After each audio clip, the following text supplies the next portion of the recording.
Hari ini gue pengen sharing gimana caranya kalian itu bisa memulai bisnis part-time-nya kalian, bisnis lifestyle-nya kalian, yang hanya membutuhkan modal jam kerja seminim mungkin, tapi bisa menghasilkan ratusan juta per bulan. Sebelum gue mulai, gue pengen kasih kalian suatu simulasi dulu. Kita ngomongin ada A dan B. Contoh si A ini penghasilannya hanya 100 juta per bulannya. Si B penghasilannya itu sampai 1 miliar setiap bulannya. Menurut kalian siapa yang lebih kaya?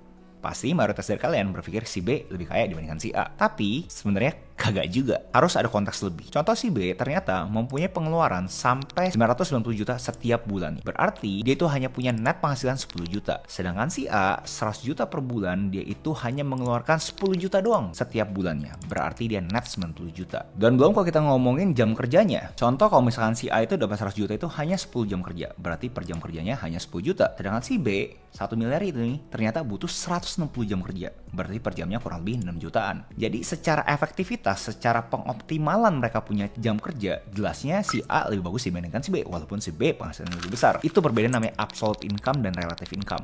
Jangan ngelihat orang itu dalam konteks tuh cuma relative income doang, dimana di atasnya doang, wah penghasilan gede nih 1 miliar, penghasilan gede 2 miliar. Tapi pas dikebawahkan, sudah dilawan dengan pengeluaran, mendadak kok kagak ada yang bisa disisakan ya. Nah, jadi itu adalah konsep dari 4-hour workweek yang gue pengen jadi suatu fundamental kita saat kita memulai bisnis sampingan kita. Nggak ada gunanya penghasilan kita besar, tapi pengeluaran kita juga besar. Kalian harus bisa pastikan semua bisnis yang kalian pengen coba mulai ini seminim mungkin cost-nya.